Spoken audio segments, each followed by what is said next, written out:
Hello guys, మనకి ఈరోజు India versus Australia first test day 1 అయితే కంప్లీట్ అయిపోయింది.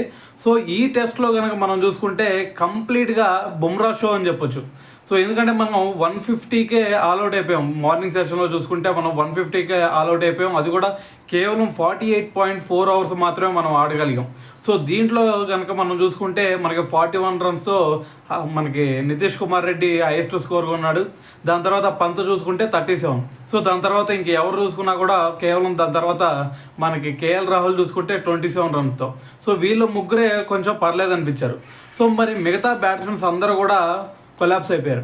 అయితే మరి ఇక్కడ మనం ఈ మ్యాచ్లో అసలు ఫస్ట్ మాట్లాడుకోవాల్సింది, మనం ఆల్రెడీ నిన్న ప్రివ్యూలో కూడా చెప్పాం. సో ఇక్కడ ఎవరైతే ఫస్ట్ టాస్ గెలుస్తారో వాళ్ళకే ఎక్కువ గెలిచే ఛాన్సెస్ ఉంటాయి అని కూడా నిన్నైతే చెప్పుకున్నాం. సో అదేవిధంగా మన వాళ్ళు ఈరోజు టాస్ గెలిచారు. సో దాంతోపాటు ఫస్ట్ బ్యాటింగే తీసుకున్నాం. సో ఎందుకంటే మనకి 4th ఇన్నింగ్స్లో బ్యాటింగ్ చేయడం అనేది చాలా కష్టంగా మారింది. సో అందుకని చెప్పేసి బుమ్రా ఫస్ట్ టాస్ గెలిచాడు, బ్యాటింగే తీసుకున్నాడు. సో దాని తర్వాత చూసుకుంటే ఫస్ట్లోనే మనకి ఎస్ఎస్వి జైస్వాల్, దాని తర్వాత పడికల్. సో వీళ్ళిద్దరు కూడా చాలా అంటే చాలా స్ట్రగుల్ అయ్యారని చెప్పొచ్చు. సో ఈవెన్ ఇద్దరు కూడా ఫస్ట్ డక్అవుట్ అయ్యారు. దాంతోపాటు జైస్వాల్ కొంచెం కవర్ డ్రైవ్ ఆడదామని చెప్పేసి సో మరి క్యాచ్ చేసే అవుట్ అయిపోయాడు. సో దాని తర్వాత చూసుకుంటే మరి మనకి ఓపెనర్గా మరి కేఎల్ రాహుల్ కొంచెం పర్లేదు, కొంచెం టైం తీసుకొని ఆడాడు. సో దాంతోపాటు మరి మ్యాచ్ అయితే ముందుకు తీసుకెళ్దాం అనే ఇంటెన్షన్తో అయితే వచ్చాడు. దాని తర్వాత ఇంకొక ఎండ్లో చూసుకుంటే జైస్వాల్ అవుట్ అయిన తర్వాత మనకి పడికల్ వచ్చాడు. పడికల్ చూసుకుంటే అసలు బ్యాటింగ్ అసలు వచ్చారాదరా బాబు అన్న విధంగా అయితే ఆడాడు. ఎందుకంటే ప్రతి బాల్ కూడా స్ట్రగుల్ అవుతూ ఆడాడు. సో ఎటువంటి బాల్ వేసినా కూడా ఇక ఆడే జిడ్డు ఆడుకోవడం లాంటి బ్యాటింగ్ అయితే చేశాడు ఈరోజు. సో అయితే మరి ఇదంతా పక్కన పెడితే కేవలం డక్అవుట్ అయిపోయి ఈరోజు పడికల్ కూడా కేవలం డక్అవుట్కే వెనుతిరగడం జరిగింది. సో దాని తర్వాత ఇంకొక ఎండ్లో మరి దాని తర్వాత పడికల్ అవుట్ అయిన తర్వాత మనకి మన కోహ్లీ వచ్చాడు. కోహ్లీ చూసుకుంటే ముందు గ్రీజ్ కంటే ముందే వచ్చి బ్యాటింగ్ ఆడుతూ స్టార్ట్ చేశాడు. ఇది ఒక రకంగా చెప్పాలంటే వాళ్ళ మైండ్ సెట్తో ఆడుకున్నట్టే. సో మరి ఇటువంటి సిచ్యువేషన్లో ఎందుకంటే ఆల్రెడీ వాళ్ళు 2 వికెట్స్ తీశారు.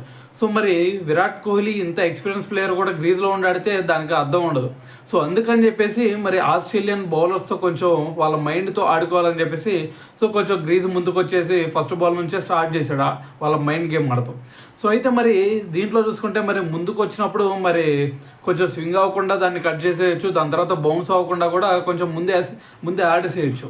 సో మరి అటువంటి సిచ్యువేషన్లో కొంచెం ఇంకా ముందు బాల్ పడటం వల్ల కొంచెం బౌన్స్ అవటాన్ని ముందుగానే గ్రహించలేకపోయాడు. సో అక్కడ బాల్ అక్కడికి వచ్చిన వెంటనే సో దాన్ని ఇలా కట్టినాడు, వెళ్ళి క్యాచ్ పోయింది.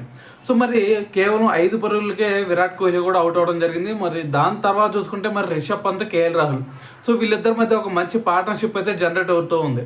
సో మరి వీళ్ళిద్దరి మధ్య చూసుకుంటే మరి కేఎల్ రాహుల్ బ్యాటింగ్ చూస్తే ఎక్స్ట్రాడినరీగా, అసలు ఒక మెచ్యూర్డ్ పర్సన్, ఒక ఎక్స్పీరియన్స్ క్రికెటర్ ఎలా ఆడాలో సో అదేవిధంగా ఈరోజు పర్ఫార్మెన్స్ చేశాడు. సో కానీ దాని తర్వాత చూసుకుంటే ఒక థర్డ్ ఎంపైర్ నిర్ణయమే ఒక రాంగ్ అని చెప్పాలి.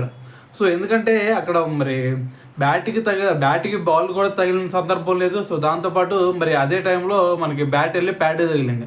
సో దాన్ని కూడా సరిగ్గా చూసుకోకుండా అవుట్ అవ్వడం జరిగింది. 27 రన్స్తో మరి మనకి కేఎల్ రాహుల్ అవుట్ అవ్వడం జరిగింది. సో మరి ఇక్కడ చూసుకుంటే మరి కొంచెం సేపు ఆగాలి, కొంచెంసేపు చెక్ చేసి అవుట్ అండ్ నాట్ అవుట్ ఇవ్వాలి అనే ఆలోచన కూడా ఇక్కడ థర్డ్ ఎంపైర్కి రాలేదు. సో ఏందో ఇక్కడ ఏదో వరల్డ్ వార్ జరిగిపోతుందేమో ఇదిగా తొందరగా అవుట్ ఇచ్చేసి పంపించేశాడు. సో మరి అక్కడికి కూడా కేఎల్ రాహుల్ చెప్తూనే ఉన్నాడు, సో ఇది నాట్ అవుట్ నాకు తగలలేదు అని చెప్పేసి కూడా. సో అయితే మరి థర్డ్ ఎంపైర్ ఏ నిర్ణయం ఇస్తే అది చేయాల్సిందే కాబట్టి సో పెవిలియన్కి అయితే వెళ్ళిపోయాడు. సో దాని తర్వాత పంత్, ధ్రువ్ జురెల్. సో మరి ధ్రువ్ జురెల్ కొంచెం అగ్రెసివ్గా కనిపించాడు. సో దాంతోపాటు మరి కొంచెం అగ్రెసివ్గా కనిపిస్తున్నాడు, 24లు కొట్టినట్టున్నాడు. సో మరి ఏదన్నా ముందుకు తీసుకెళ్తాడు మ్యాచ్లు అంటే మరి ధ్రువ్ జురెల్ కూడా 11 రన్స్ చేసి అతను కూడా అవుట్ అయిపోయాడు. మరి దాని తర్వాత చూసుకుంటే మరి మనకి ఇంకా వాషింగ్టన్ సుందర్ చూసుకుంటే ఏదన్నా ఆదుకుంటాడో మనకు వచ్చింది జడేజా ప్లేస్లో. మరి జడేజా ప్లేస్ అంటే మరి భర్తీ చేయాలంటే కొంచెం కష్టం. మరి మనోడు చూసుకుంటే కేవలం 4 పరుగులు చేసి అవుట్ అవడం జరిగింది. సో మరి దాని తర్వాత మనకి నితీష్ కుమార్ రెడ్డి ఉన్నాడు ఒక పక్కన. సో నితీష్ కుమార్ రెడ్డి, దాని తర్వాత మన పంత్, వీళ్ళిద్దరి మధ్య ఒక కొంచెం మంచి క్యామియో బిల్డ్ అవుతుంది అనే లోపు మళ్ళీ పంత్ అవుట్ అవడం. దాని తర్వాత నితీష్ కుమార్ రెడ్డి చూసుకుంటే మరి ఫస్ట్లో కొంచెం స్లోగానే ఆడాడు. అంటే మనకి నతన్ లైన్ తీసుకొచ్చారు, మనందరూ తెలుసు. ఇది మనకి నితీష్ కుమార్ రెడ్డి స్పిన్నర్స్ని ఎక్స్ట్రాడినరీగా ఆడతాడని చెప్పేసి. సో మరి కొంచెం పేసర్స్ వస్తే కొంచెం స్ట్రగుల్ అవుతాడేమో కానీ మనకి స్పిన్నర్స్లో అయితే ఎక్స్ట్రాడినరీగా ఆడతాడు. సో దాన్నే మొమెంటం తీసుకొచ్చాడు. సో దాన్నే ముందుకు తీసుకెళ్ళాడు. సో ఈరోజు చూసుకుంటే 41 రన్స్ చేశాడు. సో అయితే వీళ్ళిద్దరి మధ్య మంచి పార్ట్నర్షిప్ వస్తుందనగా మరి పంత్ అయితే అవుట్ అవ్వడం జరిగింది. సో పంత్ కూడా కేవలం 37 రన్స్ చేసి అవుట్ అయ్యాడు. అంటే మనకి ఎక్కువ బాల్స్ ఆడాడు. సో అంతసేపు క్రీజ్లో ఉన్నాడంటే ఎప్పుడు కూడా కొంచెం అగ్రెసివ్గానే ఆడేవాడు. కానీ ఈరోజు చూసుకుంటే ఒక పక్కన వికెట్స్ పడిపోతున్నాయి. అందుకని చెప్పేసి కొంచెం మనోడు కొంచెం మెచ్యూరిటీ చూపించి కొంచెం స్లోగా ఆడతాం, మ్యాచ్ను ముందుకు తీసుకెళ్దాం అనే ఇంటెన్షన్తో ఈరోజు ఆడాడు. సో దాని తర్వాత వీళ్ళిద్దరి మధ్య ఒక మంచి పార్ట్నర్షిప్ బిల్డ్ అవుతుంది అనేలోపు మళ్ళీ పంత్ వికెట్ పడతాం.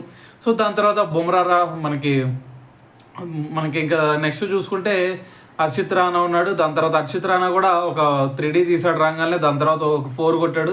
సో మరి హర్షిత్ రాణా కొంచెం స్కిల్ ఉంది కాబట్టి సో ఏదన్నా కొంచెం మన నితీష్ కుమార్ రెడ్డికి కొంచెం ఏదన్నా చెయ్యి అందిస్తాడు అనుకుంటే సో తను కూడా ఒక 7 రన్స్ చేసి అవుట్ అయిపోయాడు. దాని తర్వాత బుమ్రా మనందరూ తెలిసిందే. సో బుమ్రా కొంచెం తెలిసిందే కదా మనకి. సో బుమ్రా సిరాజ్ వీళ్ళిద్దరు ఎంతైనా ఆడతారు. సో అయితే మరి దాని తర్వాత మరి ప్యాట్ కమిన్స్ వచ్చాడు చివరిలో. మరి ఎందుకంటే ఎస్ఆర్హెచ్ అటువైపు నితీష్ కుమార్ రెడ్డి ఉన్నాడు, ఇటువైపు ప్యాట్ కమిన్స్. సో మరి ప్యాట్ కమిన్స్ని కొంచెం అడ్వాంటేజ్ తీసుకున్నాడు ప్యాట్ కమిన్స్ మీద. అక్కడికే ఒక 4 కొట్టాడు. దాని తర్వాత ఇంకోటి చెప్పాలంటే అక్కడ ఆల్రెడీ ఒక ఛాన్స్ వచ్చేసింది దాని ముందే. సో ఒక ఛాన్స్ వచ్చింది. దాంతోపాటు మళ్ళీ అగ్రెసివ్గా షాట్కి వెళ్ళాడు, ఒక 4 కొట్టాడు. సో మళ్ళీ అదే షాట్కి వెళ్ళి మళ్ళీ క్యాచ్ చేసి అవుట్ అయిపోయాడు. సో అయితే మన వాళ్ళు దీంట్లో 150కి ఆల్అవుట్ అవ్వడం జరిగింది. సో మరి దీంట్లో 150 అంటే వాళ్ళు ఈజీగా చేసి చేస్తారు అనుకున్నాం. సో కానీ వాళ్ళకి ఫస్ట్లోనే మన దగ్గర బుమ్రా లాంటి బ్రహ్మాస్త్రం ఉంది కాబట్టి సో ఈజీగా ఇద్దరు టాప్ ఆర్డర్లు ఇద్దరిని కూడా టాప్లో వేసేశారు. సో ఇక్కడ చూసుకుంటే మెయిన్గా బుమ్రా క్రెడిట్ ఇవ్వాలి ఇక్కడ. సో ఎందుకంటే మరి 150 టార్గెట్ అంటే మరి 150 ఫస్ట్ ఇన్నింగ్స్లో అంటే ఈజీగా వాళ్ళకి కాన్ఫిడెన్స్ హై లెవెల్లో వెళ్ళిపోయింది. సో మరి ఇదే అనుకున్నాం, ఈజీగా ఈజీగా కొట్టేస్తారు, ఈజీగా మనకి లీడ్ దాదాపు ఒక 200-300 అయినా లీడ్ ఇచ్చేస్తారేమో, ఈ మ్యాచ్ గెలవడం అసాధ్యం అనే సిచ్యువేషన్ అయితే ఉంది. సో అయితే బుమ్రా ఎప్పుడైతే బౌలింగ్కి వచ్చాడో సో కంప్లీట్గా రివర్స్ అయిపోయింది సినారియో అంతా. సో మరి ఇంకొక పక్క చూసుకుంటే సిరాజ్ అసలు ఫస్ట్ స్పెల్లో చూసుకుంటే అసలు బౌలింగ్ వేస్తున్నాడు ఏం వేస్తున్నాడో అనే విధంగా ఉంది. సో మరి దాని తర్వాత సెకండ్ స్పెల్లో చూసుకుంటే మొత్తం 5 ఓవర్లు మెయిడిన్లు వేసాడు. సో దాంతోపాటు మరి 2 వికెట్లు తీసుకున్నాడు. సో దీంతో మరి సిరాజ్ మియా అంటే ఏంది అనేది కూడా ఈరోజు అయితే చూపించాడు. అయితే మరి ఫస్ట్ స్పెల్లో మరి ఉస్మాన్ ఖవాజా ఫస్ట్లోనే అవుట్ అవడం, దాని తర్వాత కేవలం ఒక 8 రన్స్ ఏం చేసినట్టున్నాడు. దాని తర్వాత మరి మెక్స్వీనే కూడా కేవలం 10 రన్స్ ఏం చేశాడు.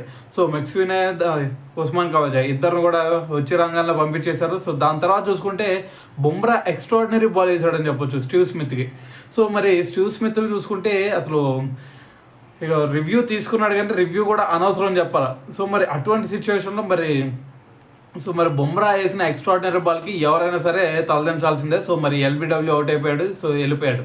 అయితే మరి దాని తర్వాత చూసుకుంటే మరి వాళ్ళకల్లే ట్రావిస్ హెడ్ వచ్చాడు, లబుషేన్ ఉన్నాడు. లబుషేన్ ఇన్నింగ్స్ చెప్పాలంటే అసలు ఇంత జిడ్డు బ్యాట్స్మెన్ ఏందిరా బాబు అనిపించింది. సో దాని తర్వాత లబుషేన్ కొంచెం మ్యాచ్ని ముందుకు తీసుకెళ్తాం అనుకున్నాడు కానీ వికెట్లు ఆపగలిగాడు కానీ స్కోర్ మాత్రం చేయలేకపోయాడు. సో అయితే మరి దాని తర్వాత మరి ట్రావిస్ హెడ్ కొంచెం మొమెంటోని ముందుకు తీసుకెళ్తాం అనుకున్నాడు. సో అక్కడికే 2 4లు కొట్టాడు, మొమెంటోని షిఫ్ట్ చేసే రేంజ్లో అయితే ఉన్నాడు. సో మరి అక్కడికే మరి అప్పుడు మనందరికీ తెలుసు హర్షిత్ రాణా ఒక ఆఫ్ స్టంప్ మీద వికెట్ వేసాడు. ఆల్రెడీ మనకు తెలుసు అంతకుముందు వరల్డ్ కప్లో కూడా బుమ్రా బౌలింగ్లో చాలాసార్లు ఆఫ్ స్టంప్ మిస్ అయ్యేది. సో మరి అటువంటి బాల్ వేస్తే ఖచ్చితంగా ట్రావిస్ హెడ్ స్ట్రగుల్ అవుతాడు.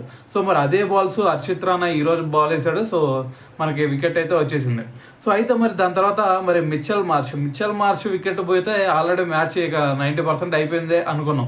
సో మరి మిచెల్ మార్ష్ వచ్చాడు, ఒక 4 కూడా కొట్టాడు. ఒక 4 మనోడు కొడతాం కూడా ఒక స్ట్రాంగ్గా కొడతాడు.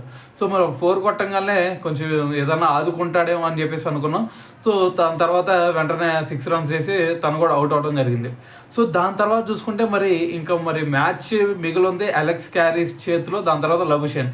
సో మరి లబుషేన్కి చూసుకుంటే సిరాజ్. సో మరి సిరాజ్ మరి ఊరుకోడు కదా. సో మరి లబుషేన్ కూడా ఎక్స్ట్రాడినరీ డెలివరీతో అవుట్ చేయడం జరిగింది. సో దాని తర్వాత చూసుకుంటే మనకి ఇంకా మిగిలింది అక్కడ అలెక్స్ క్యారీ, దాని తర్వాత ప్యాట్ కమిన్స్. సో వీళ్ళిద్దరు మాత్రమే. దాని తర్వాత ప్యాట్ కమిన్స్ చూసుకుంటే 6 రన్స్కి సో తను కూడా అవుట్ అవడం జరిగింది. సో మరి దాని తర్వాత ప్రజెంట్ సినారియో చూసుకుంటే స్టార్క్ ఒక 6 రన్స్తో, దాని తర్వాత అలెక్స్ క్యారీ ఒక 19 రన్స్తో అయితే వీళ్ళిద్దరు క్రీజ్లో ఉన్నారు. సో వీళ్ళు ఓవరాల్ సినారియో చూసుకుంటే 67 రన్స్కి 7 వికెట్లు అయితే వీళ్ళు కోల్పోవడం జరిగింది ప్రజెంట్. సో అయితే మరి దాదాపు 84 రన్స్ ఏమో, మరి ఇంకా 84 రన్స్ ఏమో కొట్టాల్సి ఉంది వీళ్ళు. సో మరి అది కనుక రేపు తొందరగా మన వాళ్ళు కనుక రేపు మార్నింగ్ ఎంత వీలైతే అన్ని వికెట్లు కనుక తీసేసుకొని వాళ్ళు ఆల్అవుట్ చేయగలిగితే మిగతా ముగ్గురును కూడా, సో రేపు మన వాళ్ళు ఒక 200-300 లీడ్ కనుక వాళ్ళకి ఇచ్చినట్టయితే ఈజీగా మన వాళ్ళు గెలిచే ఛాన్సే ఎక్కువ కనిపిస్తున్నాయి.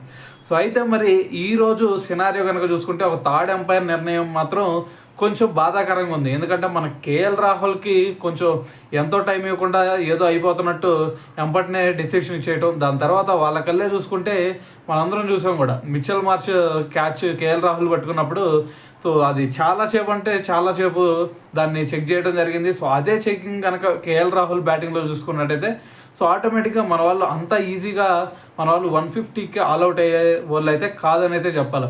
సో మరి అయితే ఈరోజు సినారీ మీద మీరేమనుకుంటున్నారు అనే దాని గురించి అయితే కామెంట్ చేసేయండి.